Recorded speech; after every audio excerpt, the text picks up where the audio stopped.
There's a Latin phrase pronounced amor fati. It's one of the more powerful ideas I've come across. Its translation means love of fate. It implies everything that happens is good, or at the very least necessary. And I think we need that reminder from time to time, because funny enough, it is one of the first sentiments to leave us when we're in trouble, when we're down or lost. The idea that everything has its value. And sure, we don't always understand it in the moment or when we're fighting through it, but that circumstance, or even tragedy, in the great play of life has a crucial role. Someone recently sent me a beautiful clip from a Stephen Colbert interview, and I want to dive in, but there's a caveat. I ask that you listen to this in a vacuum. For our purposes, I'm not going to be the Stephen Colbert who mocks half the country on live TV every night. This is the wise Stephen Colbert with a lot of value to add, because he can be both. To frame the interview, he's sitting across from Anderson Cooper, and Anderson's asking him about something he said a while back. Anderson reads the quote, "I've learned to love the things I'd most wished had not happened. What punishments of God are not gifts?" Anderson then looks up from the paper, looks over at Stephen, and asks, "Do you really believe that?" To which Stephen responds, "Yes. It's a gift to exist, and with existence comes suffering. There's no escaping that. You can't pick and choose what to be grateful for." A truly incredible emotional moment. It is the realization of amor fati. Even the most trying of times are a bridge to something. Even that which is taken away creates a space for one to ultimately find what they need. A couple of years ago, I did a keynote in Hollywood Beach talking about those difficult situations. Some of them are external, but some of them we create.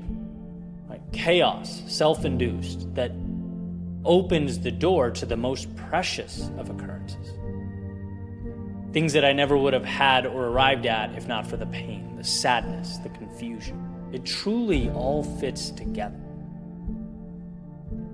And so I basically take a trip down memory lane, talking about the physical duress of a cold morning run.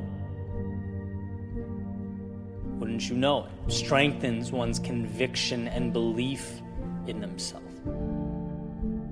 Or the sadness in leaving someone you care about, someone you love, knowing it's no longer what's best for either of you, but was necessary. Touched on the fear, the physical resistance I felt walking onto stages in 2015 and 16, dreaming of off-ramps, thinking of excuses in my head all the way up until the mic was in my hand on stage and words came out of my mouth that propelled me to comfort and confidence in sharing my voice. Again, it's all one big puzzle. Every piece matters. You don't get ups without downs. And as you push forward into the next thing and the next, as you see the breadth of the unexpected and the power of the unknown, you learn. You learn that the so-called lows aren't the exception. They're not a problem to be solved. And as I sit here now, I even view them less as a cost than I once did, a pain that must be endured. No, it's all worthy and deserving of our gratitude. It all matters. It's all precious.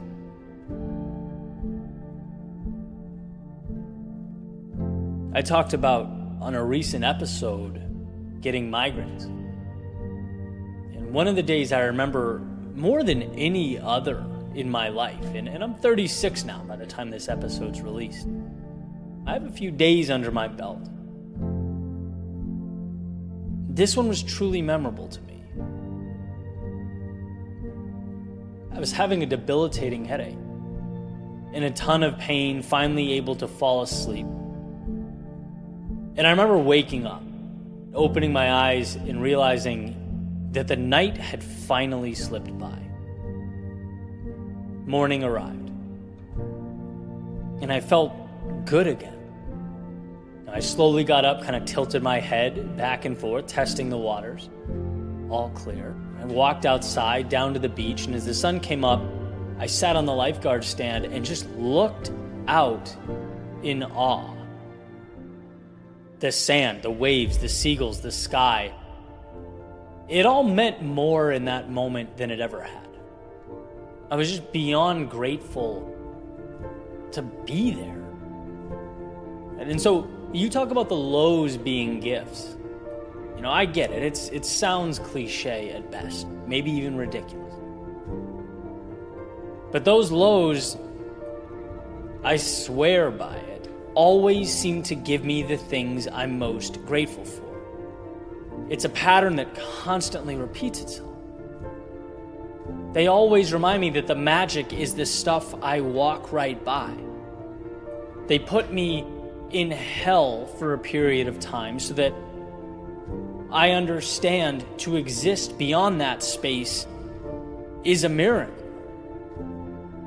Without lows, life's beauty becomes a baseline. And when something is a baseline, it's definitionally average or regular, it's mundane.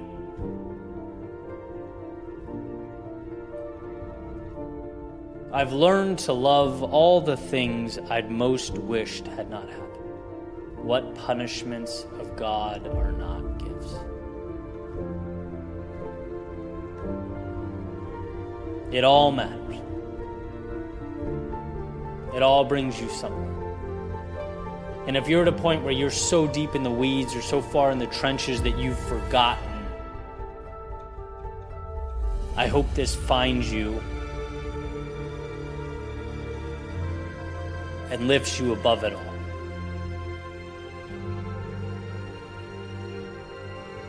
I hope it reminds you that you will arrive at the place you most need to be.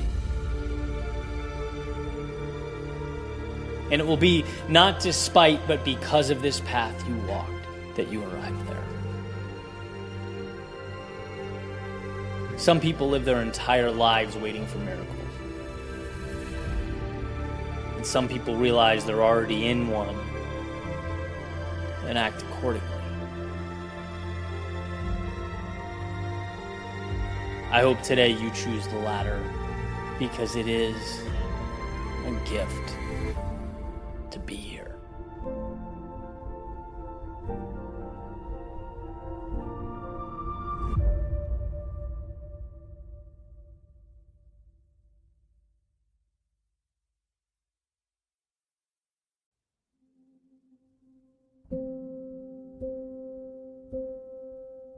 It was an ordinary run, on my ordinary loop, on an ordinary day, right in the middle of an ordinary week.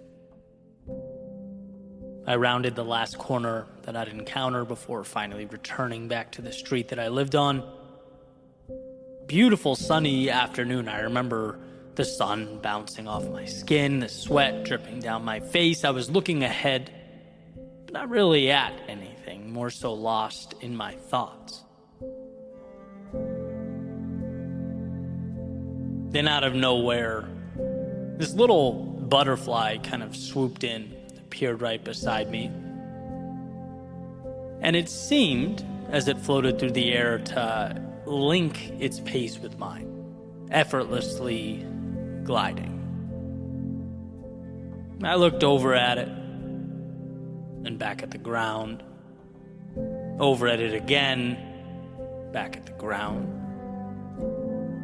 And for a second, I wondered what it would be like to be one of those flying machines. The ones built for flight, navigating the sky with no restriction. What a feeling that must be. And as I looked over for a third time, it had slipped back into whatever types of things are important to a butterfly on a warm June day, but realized, as I carried forward, alone again, that for a few seconds we were side by side, it in the air and me on the ground.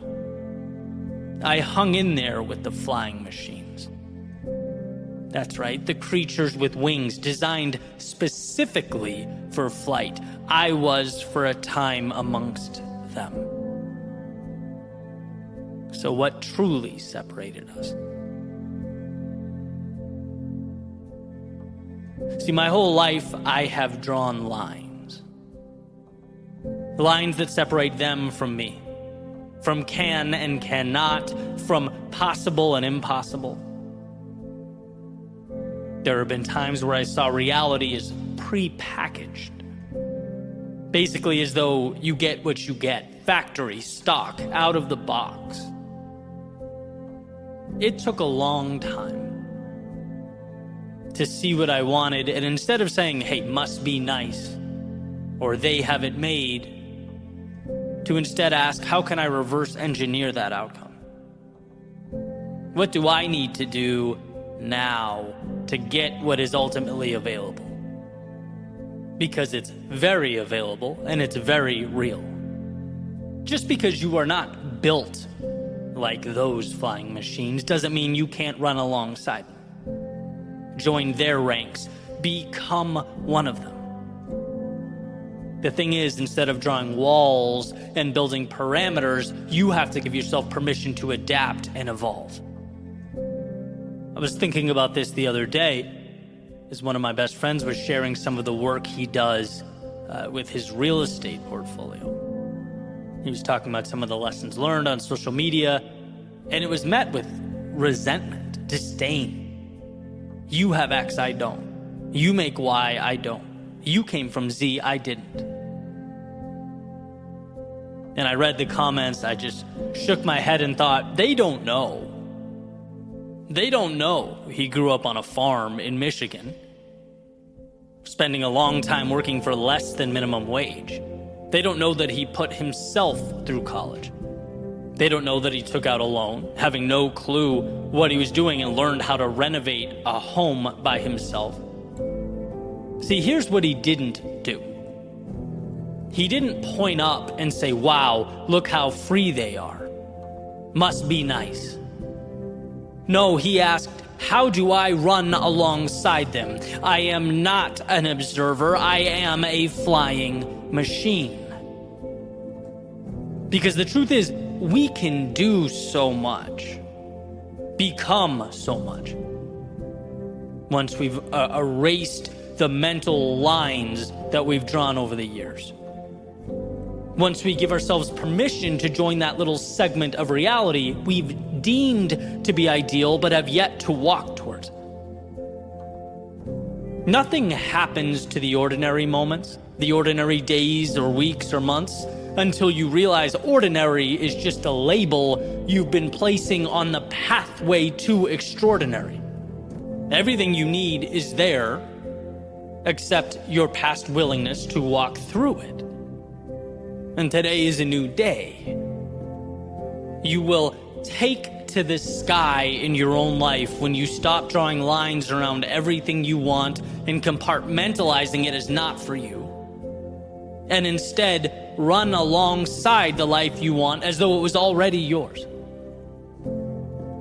Life is not a game of those who are and those who aren't. It's a game comprised of those who will and those who won't. Those who see how they can and those who see how they can't. You can wish, hope, and watch time fly by, or you can join the ranks of the flying machines that leave all that behind and take to the sky.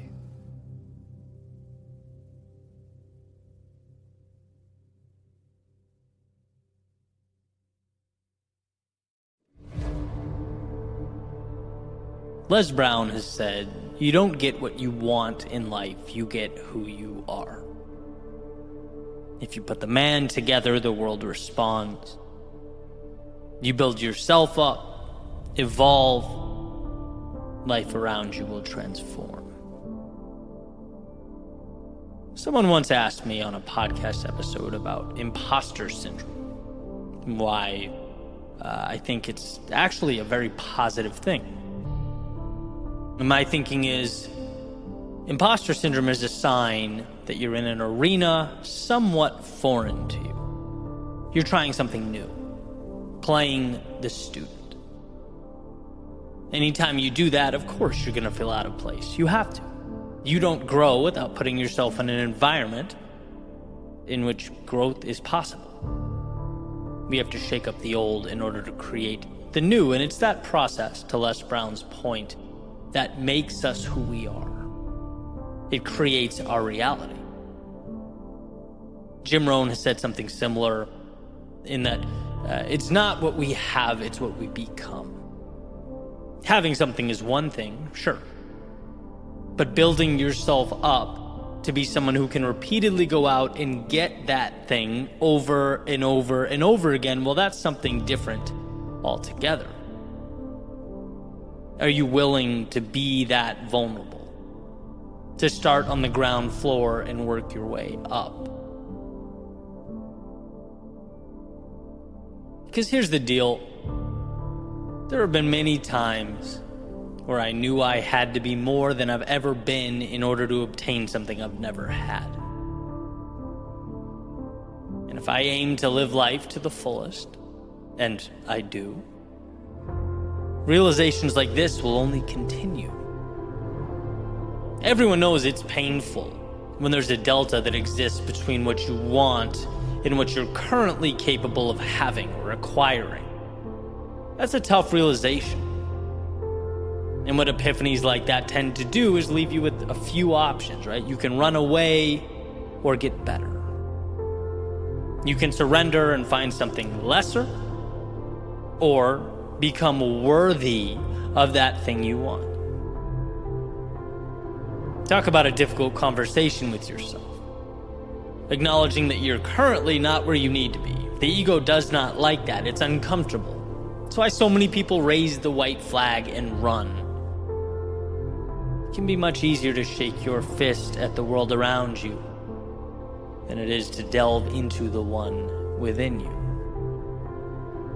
Joseph Campbell has said, the hero's journey is inside you. Throw off the veils and open the mystery of yourself. Close your eyes and imagine a world where you aren't scared to go after what you want. To grow along with your dreams, your goals, aspirations, where you walk directly into that space your curiosity is begging you to explore. Where you condition yourself to depersonalize the criticism and failure and instead focus on the becoming. That's not some crazy proposition.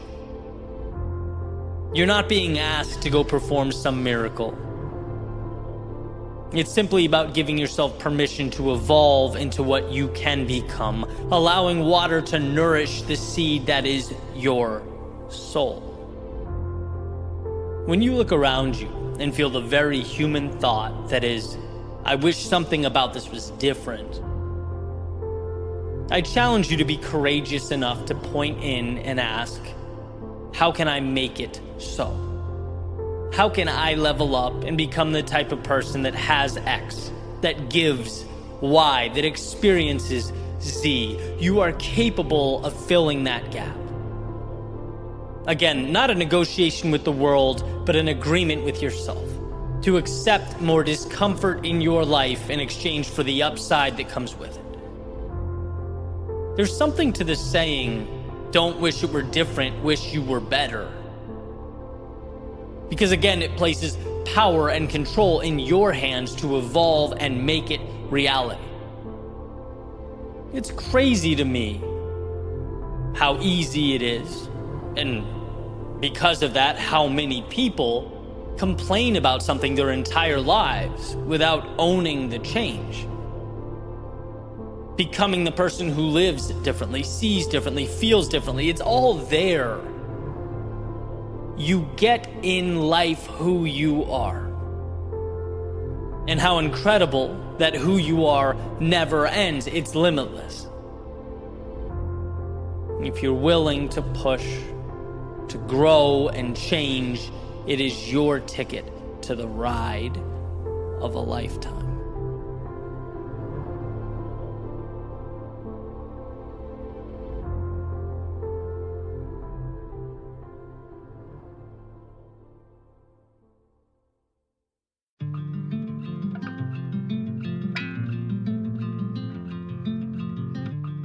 Deciding who you'd like to be most often starts with leaving the parts of you you no longer want to carry around. So reminisce.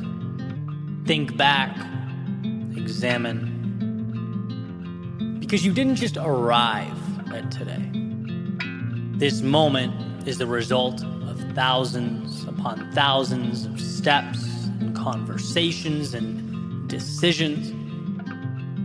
Our lives are sculpted like ocean shores, one wave, one gust of wind at a time.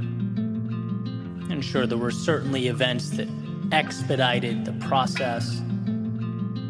But the point is, holistically, landscapes take time to materialize, as did this one. But you're not confined to this moment. In fact, you, in and of itself, is an idea. You is a story that incorporates the things you used to do, places you used to go, people you used to know. You is not right now. You is how you summarize the path that created right now. But you can change, because you will always mean what you decide it does. So reminisce, think back, examine, and feel the warmth of the good times back.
In the moments that lit up your soul. But don't be afraid to pull back the curtain on those things that, well, maybe you aren't too proud of. The things that no longer defined you, perhaps never defined you to begin with. Because see, before we cut ties with those stories and send them out to sea, we must do the hard work of recognizing what they are. Before we can identify the life to be lived, we have to be able to see the one that will live no more. And so it's okay to walk down that road. Those things are no longer you. They are ideas, old ideas, bad ideas, and so they will be relegated to the sands of time. They played their part, as everything does, and now it's time to detach. So reminisce. Think back, examine, grab what you love and let it become your guiding light. Take hold of the meaningful and pour it into the new you, the one you're making now, the one that matters now. You'll need it. Because the old you it'll try to reemerge. It'll present itself in the shape of old faces with old expectations, old places connected to old habits, old stories that just don't want to end. But these characters, they played their part. And thank God they did, because now they're recognizable. Now you know to cut ties. I wish it weren't so. I think we all do, but sometimes life requires that we touch that burning hot stove in order to understand that it's hot. It's easy to dismiss these occurrences as a bad thing or wasted time, but I think they're a beautiful thing. Recognizing and mitigating our mistake leaves us with a new foundation to build on, a blank canvas. It makes you not a prisoner to yesterday's work, it makes you an artist again. A designer, a creator. So reminisce. Think back and examine.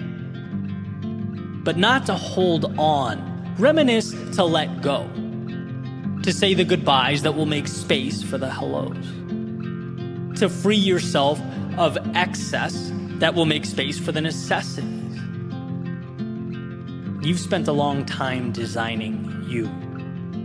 Some of it ideal, but all of it valuable in its own unique way.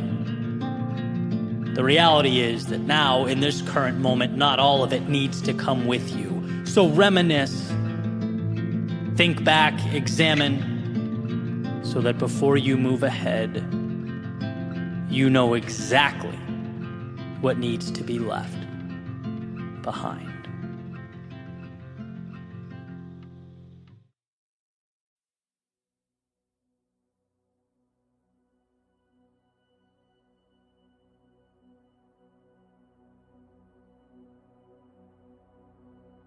The other day I woke up with a plan.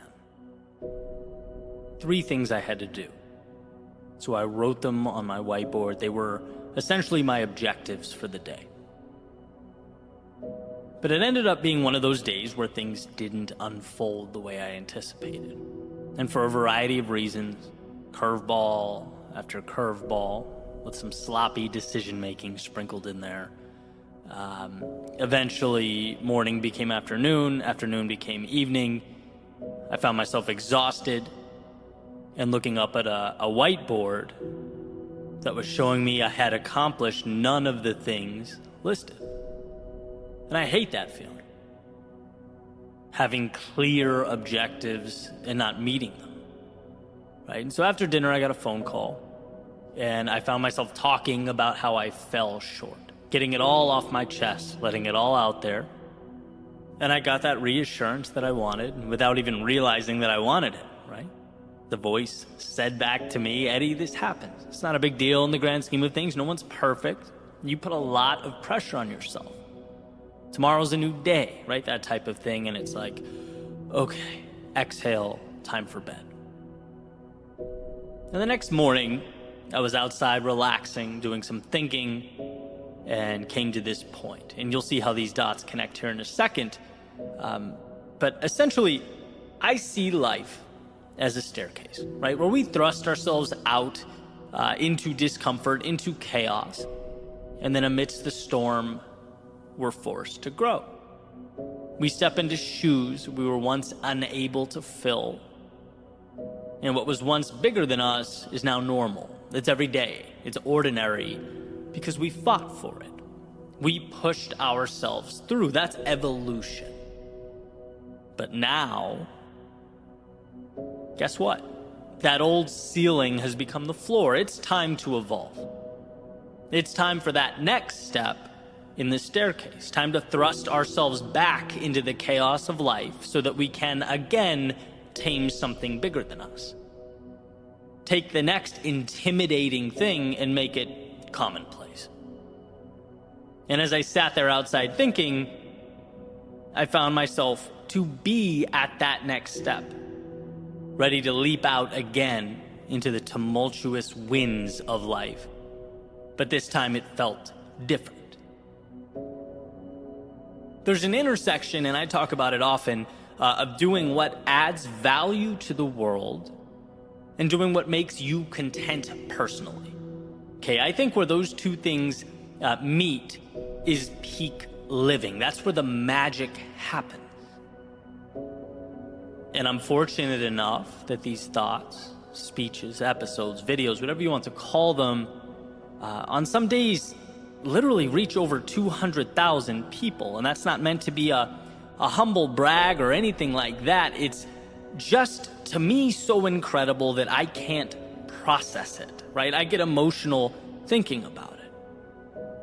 My dream is to add value to other people, provide that little lift that might help someone look at their own problems differently, maybe see a path when before they were unable to. That's what it's all about.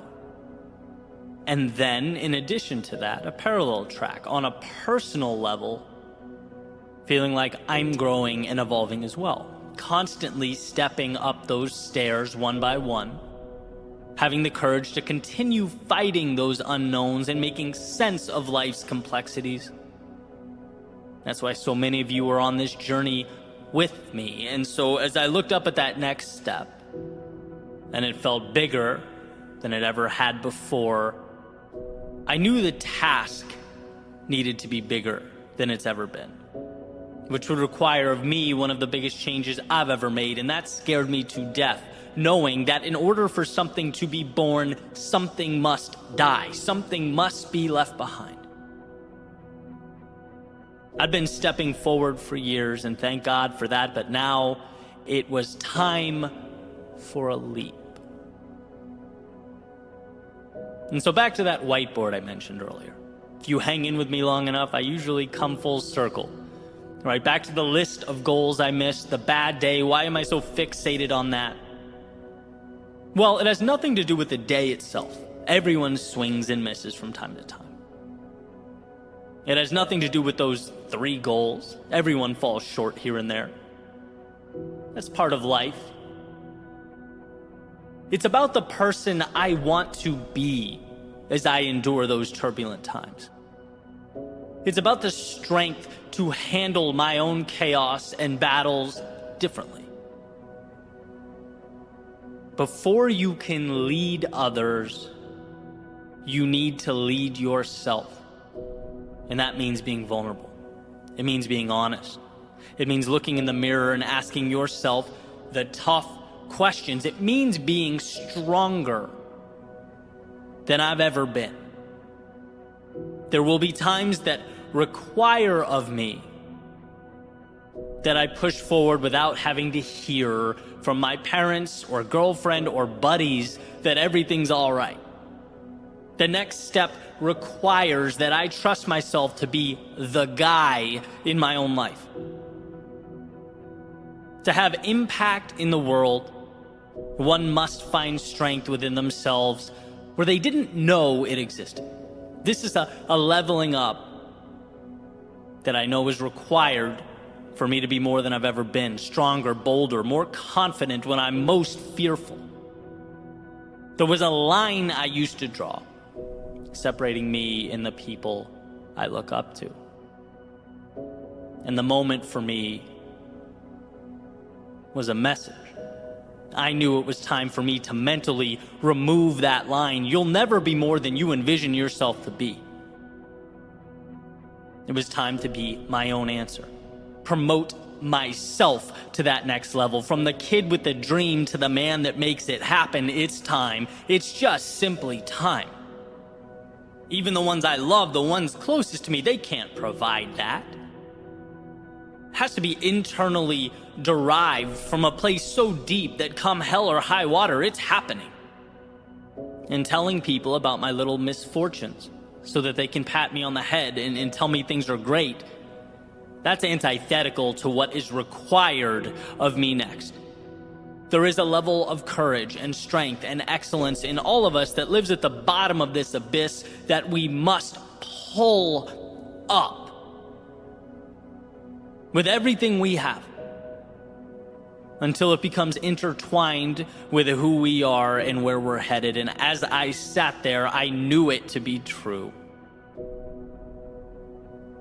I couldn't help but feel that change was about to happen, and it would stem directly from how I see myself. It would be the product of who I knew myself to be. And so now, most importantly, I present this question to you. Are you at that next step? Are you looking at a chasm that must be crossed? Were all your little decisions, all the courage and discipline and strength that you utilized to get here, that has positioned you for this moment, is it telling you something is next? Is it time to dig deeper and be more than you have ever in your life been? And my example, by the way, was not about holding in our problems or dismissing those around us. Asking for help when we need help is courage. The small circle we surround ourselves with is a direct reflection of who we are. No, for me, it was about being the type of person who trusts myself to weather those storms. About moving with greater conviction. Graduating from going to be to is currently. That whiteboard, that phone call was the turning point and nothing more. And my example may fit your life like a glove. You may think, wow, that's exactly the lens I need right now. But maybe it's not. Maybe your situation is a little different. Maybe the road you're on is newer, less